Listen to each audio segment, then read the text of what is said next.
DElEd third semester में असंक्रामक रोग और अनियमित जीवन शैली से उत्पन्न होने वाले रोग में ये पार्ट 3 होगा।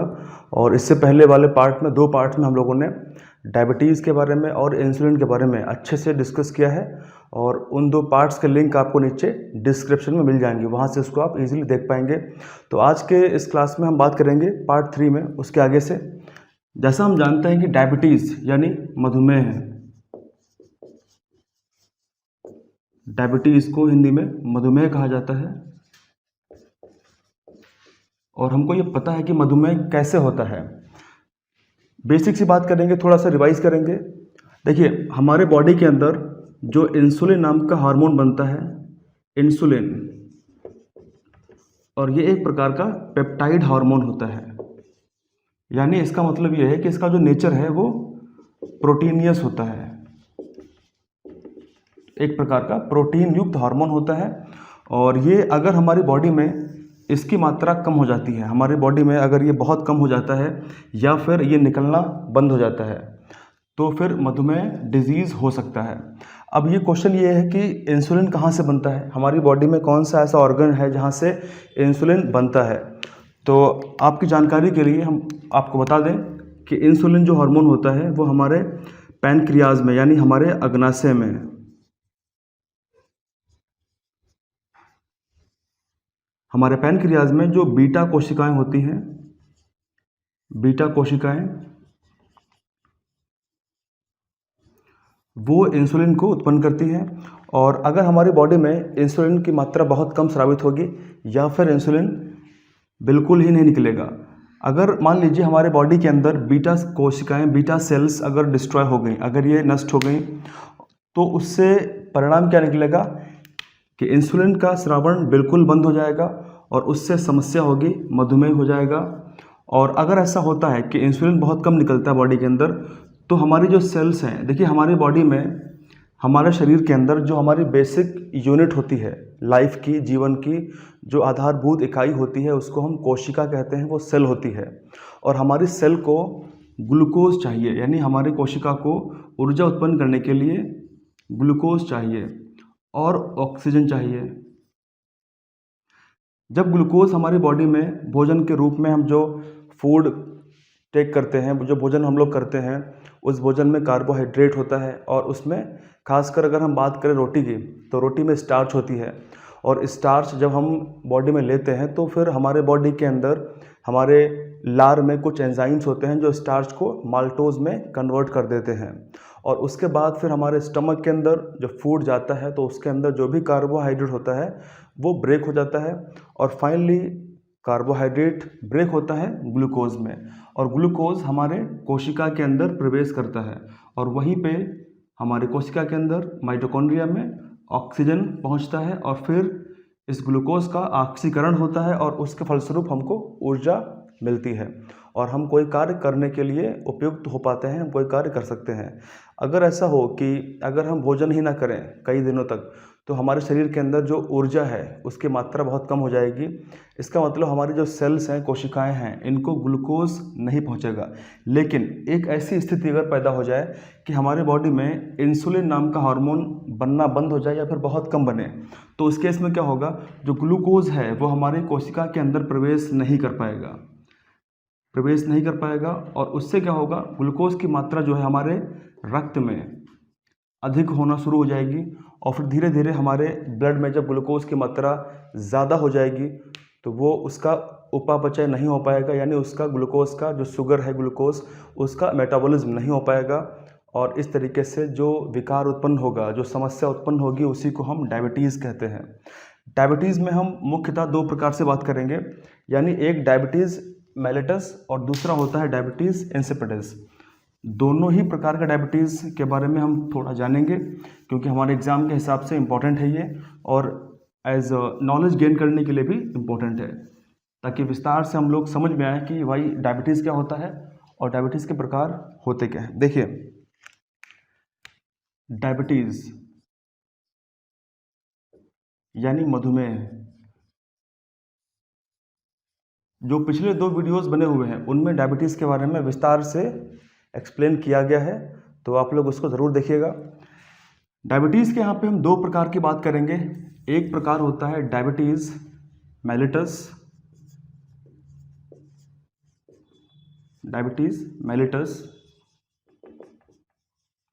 और दूसरा होता है डायबिटीज़ इंसिपिडिस।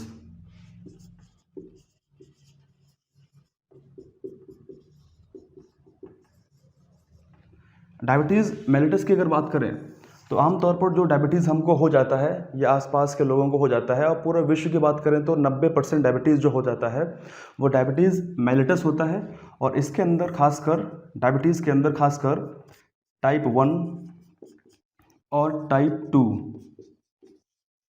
डायबिटीज़ होते हैं। आप सभी को पता होगा कि टाइप 1 डायबिटीज़ और टाइप 2 डायबिटीज़ में डिफरेंस क्या होता है। देखिए, टाइप 1 डायबिटीज़ को हम बोलते हैं, ये डायबिटीज़ वो डायबिटीज़ होता है कि जिसके अंदर जो इंसुलिन होता है, इंसुलिन हार्मोन जो होता है वो बिल्कुल भी नहीं बनता है। यदि हमारे बॉडी में पैनक्रियाज में अग्नाशय में इंसुलिन की मात्रा बिल्कुल ना बने या फिर बीटा कोशिकाएं नष्ट हो जाएं तो उस अवस्था में क्या होगा, इंसुलिन नहीं बनेगा और उस तरीके से ये डायबिटीज़ टाइप 1 हो जाता है। और इसमें इंसुलिन के इंजेक्शन हमको लेने पड़ते हैं, यानी इस हार्मोन के जो इंजेक्शन होते हैं वो व्यक्ति लेता है। ठीक है, और आपको ध्यान रहे कि इंसुलिन बिल्कुल भी इसमें बनता नहीं है। ठीक है, दूसरा टाइप 2 डायबिटीज़ होता है। इसमें क्या होता है कि जो बीटा कोशिकाएं होती हैं वो होती हैं, लेकिन वो उचित मात्रा में इंसुलिन उत्पन्न नहीं कर पाती हैं, बहुत ही कम मात्रा में इंसुलिन को उत्पन्न करती हैं। तो इस केस में इंसुलिन की बाहर से आवश्यकता रोगी को नहीं पड़ती है। अगर वो जो आमतौर पर जो व्यायाम होते हैं, एक्सरसाइज होती है, अगर वो करता रहेगा तो आराम से उसकी बॉडी में इंसुलिन बनता रहेगा, या फिर कुछ बेसिक दवाइयाँ खा करके जैसे मेटफॉर्मिन दवाई का इस्तेमाल करके वो अपने आप को ठीक रख सकता है। तो इसमें खासकर फिलहाल इंसुलिन की आवश्यकता नहीं पड़ती है, तो इसको हम बोलते हैं नॉन इंसुलिन डिपेंडेंट। ये नॉन इंसुलिन डिपेंडेंट होता है। और ये वाला जो होता है टाइप 1, ये होता है इंसुलिन डिपेंडेंट।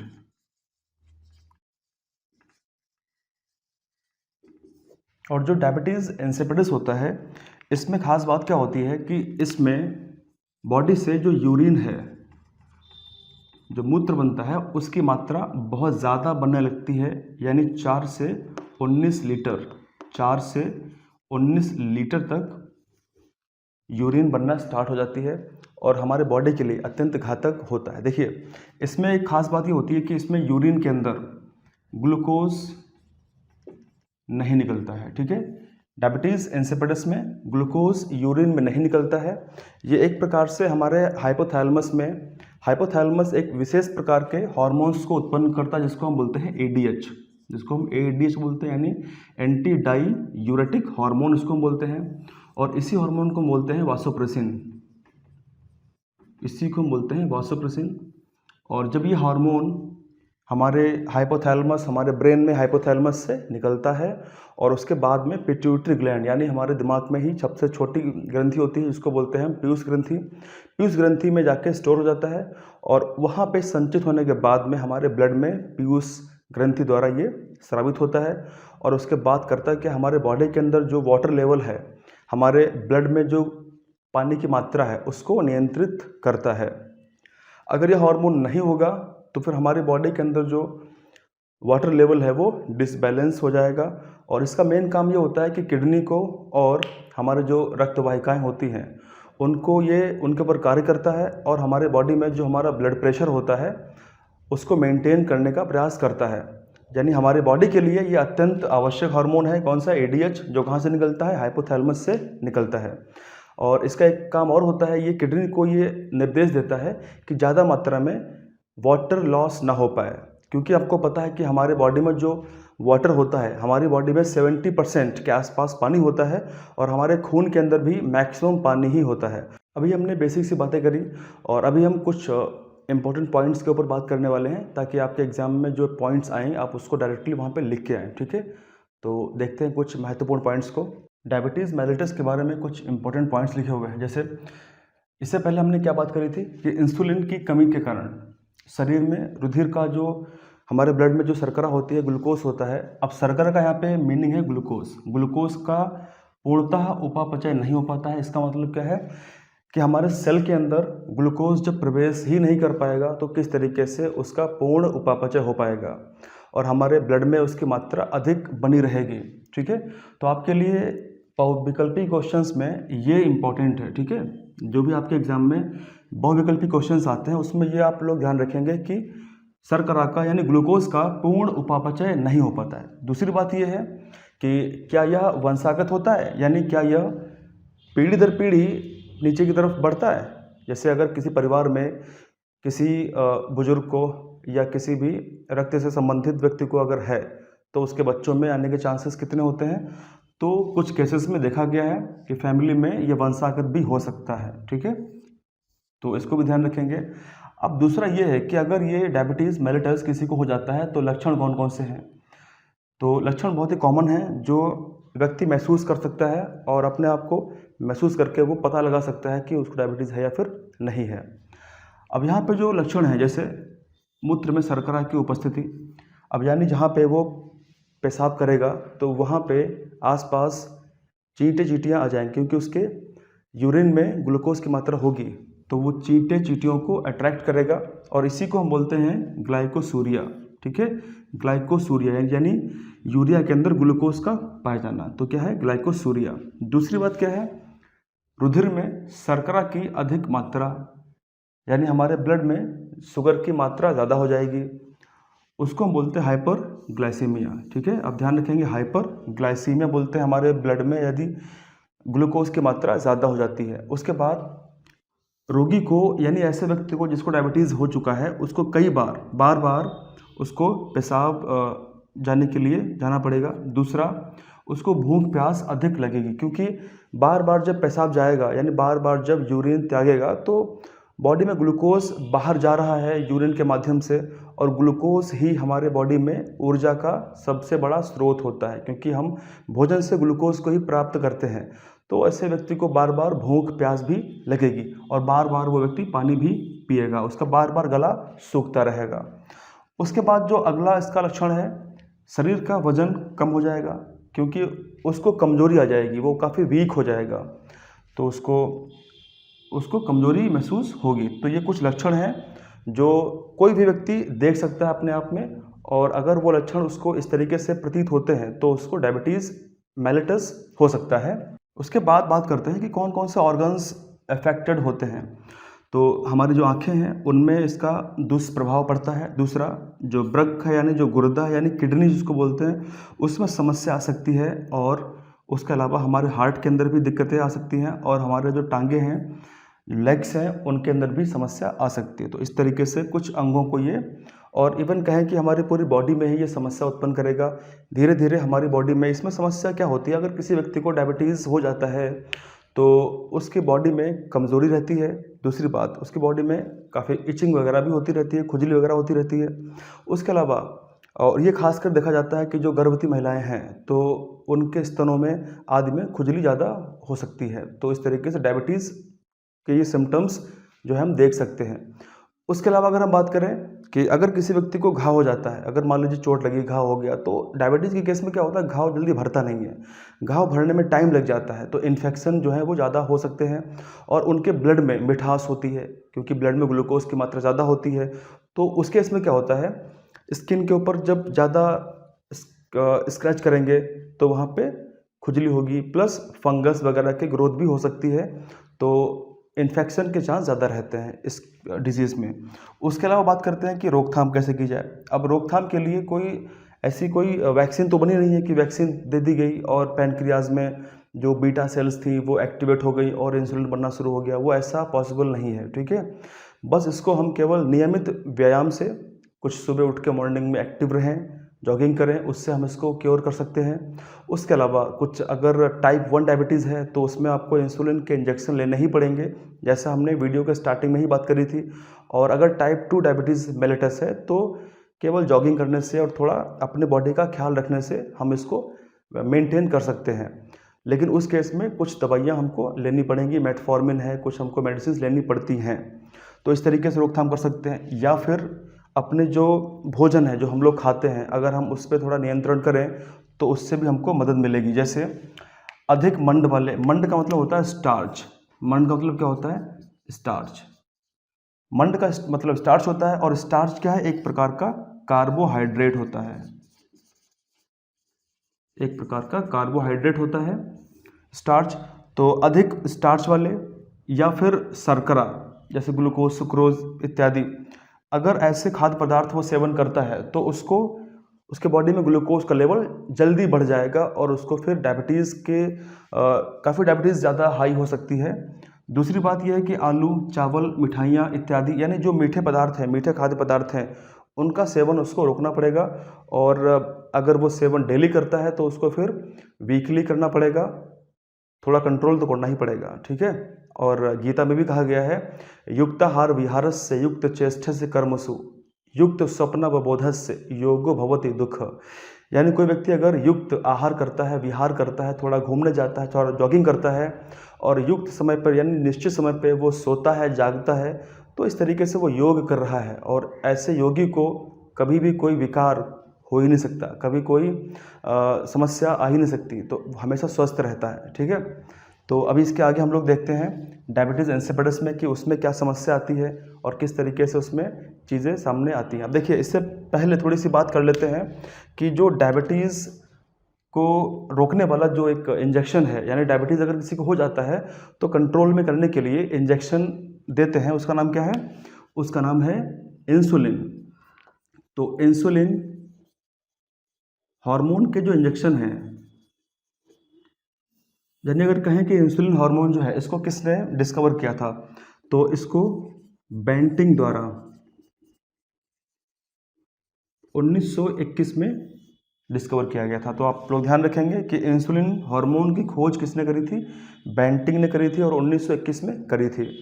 तो हुआ क्या था, 14 साल का एक व्यक्ति था और उस व्यक्ति को टाइप 1 डायबिटीज़ हो गया था और वो बच्चा मरने वाला था, लेकिन उसको इंसुलिन के इंजेक्शन दिए गए और उसके बाद उसकी जान बच पाई। तो इस तरीके से पहली बार इंजेक्शन उस 14 वर्ष के बच्चे को दिए गए थे, जिसका नाम था थॉमसन लियोनार्ड। तो उसके बाद वो बच गया था। उसके बाद फिर धीरे धीरे बाकी ट्रायल शुरू किए गए और आज सबको पता है कि विश्व भर में काफ़ी ज़्यादा मात्रा में इंसुलिन के इंजेक्शन्स बनाए जा रहे हैं और लगातार ऐसे रोगियों को दिए जा रहे हैं। बस लेकिन अच्छी बात यह है कि टाइप 1 डायबिटीज़ जो है, जिसमें इंसुलिन डिपेंडेंट होता है, वो बहुत कम है। यानी अगर हम मोटा मोटा समझें कि 10% के आसपास जो लोग हैं पूरे विश्व के अंदर, उन्हीं को सिर्फ ये टाइप 1 डायबिटीज़ होता है। बाकी सबको टाइप 2 डायबिटीज़ का ज़्यादा खतरा रहता है। अपने आप को स्वस्थ रखें तो कोई किसी प्रकार का चिंता की बात ही नहीं है। तो चलिए देखते हैं, इसके आगे हम बात करेंगे अब डायबिटीज़ इंसिपिडस के बारे में। डायबिटीज़ इंसिपिडस की बात करते हैं। देखिए, डायबिटीज़ इंसिपिडस ये एक टाइप का डायबिटीज़ हम इसको बोल सकते हैं क्योंकि इसमें यूरिन की मात्रा हमारे बॉडी से ज़्यादा निकलने लगती है, इसीलिए इसको हम डायबिटीज़ इंसिपिडस कहते हैं। अब इसमें होता क्या है, जैसे मान लीजिए हमारे ब्रेन में, हमारे मस्तिष्क में हाइपोथैलेमस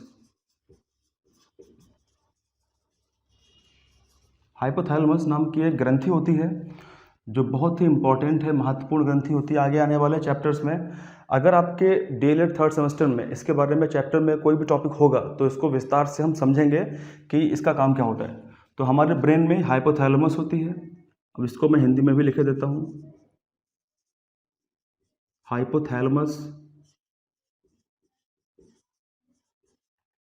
ठीक है। और हाइपोथैलेमस एक विशेष प्रकार के हार्मोन्स को स्रावित करती है जिसको हम बोलते हैं ADH हार्मोन, यानी ADH उसको हम बोलते हैं।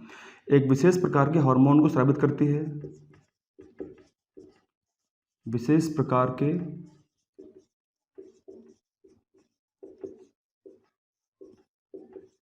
हार्मोन को स्रावित करती है,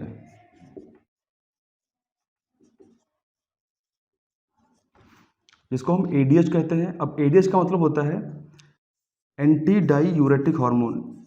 एंटी, ए मतलब होता है एंटी, डी मतलब होता है डाईयूरेटिक और एच का मतलब होता है हार्मोन, एंटी डाईयूरेटिक हार्मोन, ठीक है। अब इसका मतलब आप समझ पा रहे होंगे। एंटी मतलब होता है विरोधी, अगेंस्ट। एंटी मतलब क्या होता है? विरोधी होता है, अगेंस्ट होता है, ठीक है। और डाईयूरेसिस का मतलब होता है कि भाई यूरिन का ज़्यादा निकलना, यानी ज़्यादा निकलने के विपरीत काम करती है। तो अगर इसको हम कहें कि ऐसा हार्मोन जो यूरिन के ज़्यादा ना निकलने, यानी यूरिन अगर ज़्यादा निकलेगी तो दिक्कत करेगी, तो ज़्यादा ना निकलने देता है, यानी ज़्यादा निकलने में बाधा उत्पन्न करता है, उसके विपरीत होता है, उसके अगेंस्ट होता है। और इसी को हम बोलते हैं वैसोप्रेसिन। इसी को हम वासोप्रेसिन कहते हैं। ठीक है, तो आप लोग ध्यान रखेंगे, हमारे ब्रेन में, मस्तिष्क में हाइपोथैलेमस एक विशेष प्रकार का हार्मोन स्रावित करती है, जिसको बोलते हैं एंटी डाईयूरेटिक हार्मोन, और जिसको हम बोलते हैं वासोप्रेसिन। अब ये करता क्या है, समस्या ये है, ये हार्मोन जो होता है, ये हार्मोन हमारे पीयूष ग्रंथि में, हमारी बॉडी की पीयूष ग्रंथि में,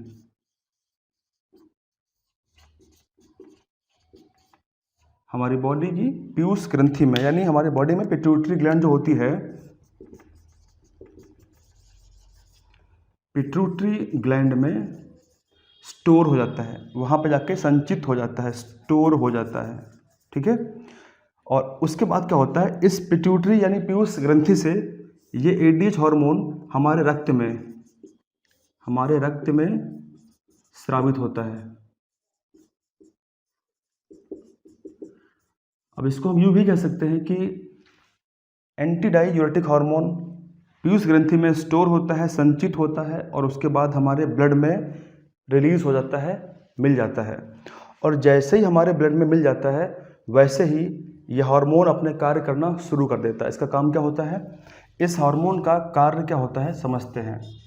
एक तो ये होता है कि हमारे वृक्क पर, जिसको हम इंग्लिश में किडनी कहते हैं, दूसरा रक्त वाहिकाओं पर, जिसको हम ब्लड वेसल्स कहते हैं, रक्त वाहिकाओं पर कार्य करता है। और हमारे ब्लड प्रेशर को, यानी रक्तदाब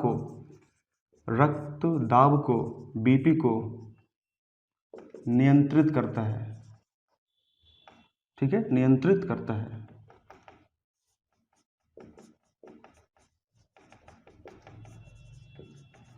तो इस तरीके से हार्मोन हमारे लिए इंपॉर्टेंट होता है।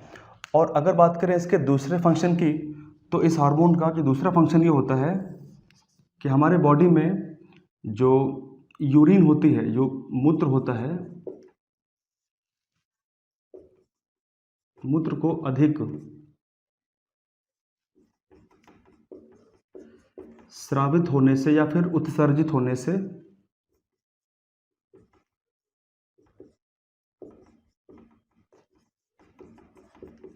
से रोकता है। और अब इस समस्या में होता क्या है, देखिए, अगर किसी को डायबिटीज़ इंसिपिडिस हो जाता है, तो उसमें ये हार्मोन जो मैंने बात करी, जिस हार्मोन के बारे में, यह हार्मोन अनियंत्रित हो जाता है। और इस केस में क्या होगा, अगर ये हार्मोन अनियंत्रित हो जाएगा, यानी कम या ज़्यादा हो जाएगा, तो विपरीत समस्या उत्पन्न होना शुरू हो जाएंगी। तो इस समस्या में होता क्या है, पहली बात तो यह है कि बहुत कम होता है, यानी यह रोग जो होता है, यह रोग बहुत कम होता है। ठीक है, ज़्यादा किसी को नहीं होता है, बहुत कम होता है। दूसरा, अगर किसी को ज़्यादा हो जाता है ये रोग, तो उसमें कम से कम 4 से 20 या 19 लीटर मूत्र शरीर से बाहर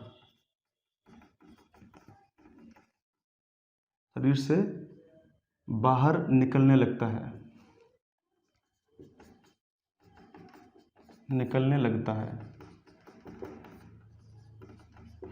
तो अगर ऐसा होगा कि किसी भी व्यक्ति के शरीर में 4 से 20 लीटर या उससे थोड़ा ज़्यादा थोड़ा कम, अगर इतना यूरिन उसकी बॉडी से बाहर निकलेगा, तो ऐसे व्यक्ति को बार बार यूरिनेशन होगा, बार बार उसको मूत्र त्याग करने की इच्छा जागृत होगी, और ऐसी कंडीशन में उसको डिहाइड्रेशन यानी निर्जलीकरण हो जाएगा, और वो धीरे धीरे उसकी बॉडी में पानी की कमी हो जाएगी, और फिर उसको समस्या आ सकती है, उसको स्ट्रोक आ सकते हैं, उसको कोमा में वो जा सकता है। तो ऐसे कई समस्या आ सकती हैं। तो फिलहाल ये काफ़ी ज़्यादा एक जटिल एक रोग है, बीमारी, जिसको हम बोल सकते हैं कि डायबिटीज़ इंसिपिडस है, लेकिन होता बहुत कम है। तो हमने इस आज के वीडियो में पूरी बात करी है डायबिटीज़ मेलिटस के बारे में और डायबिटीज़ इंसिपिडस के बारे में, और आई होप कि आप लोगों को चीज़ें समझ में आई होंगी कि किस तरीके से डायबिटीज़ मेलिटस में क्या होता है और डायबिटीज़ इंसिपिडस में क्या होता है। और इसके आगे फिर हम बात करेंगे, इसके आगे कुछ आने वाले वीडियोज़ के अंदर पूरा चैप्टर फिनिश कर देंगे।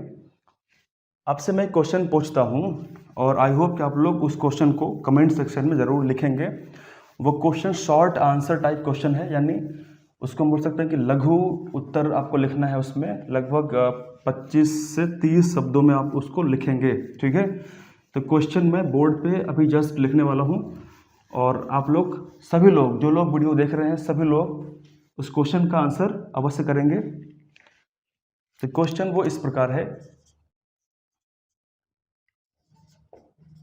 डायबिटीज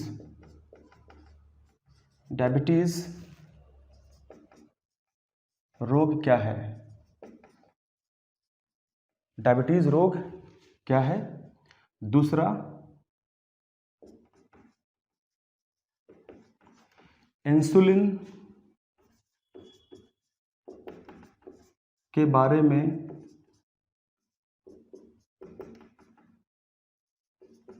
बताइए।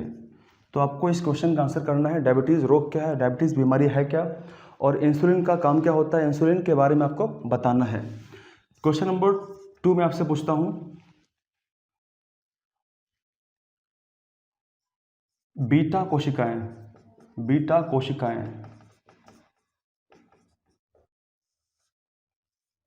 कहाँ पाई जाती हैं और इनका कार्य क्या होता है? और तीसरा क्वेश्चन है, संक्रामक एवं असंक्रामक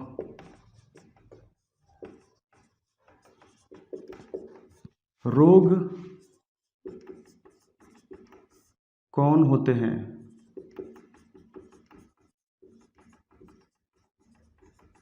प्रत्येक के 2 उदाहरण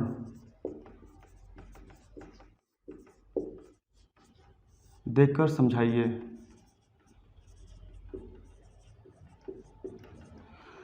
तो आप लोग इन 3 क्वेश्चंस के आंसर करेंगे और आई होप अगर आपको नहीं पता है तो आप लोग पीछे दो वीडियोस बनाए जा चुके हैं इसके ऊपर, उसको आप लोग ज़रूर देखें, उसको देखेंगे और पूरी मुझे आशा है कि आप लोग अगर वो पीछे 2 वीडियोस जो आप लोगों ने देख लिए तो उसके बाद फिर आप इनके आंसर ज़रूर कर पाएंगे, ठीक है। तो मैं वेट करूँगा कि आप लोग ज़रूर उसके आंसर लिखें और इसके बाद फिर हम बात करेंगे आने वाले वीडियोज़ में, बाकी चैप्टर में जो भी चीज़ बची उसको पूरा करने की कोशिश करेंगे, ठीक है। Thank you very much, thank you, जय हिंद।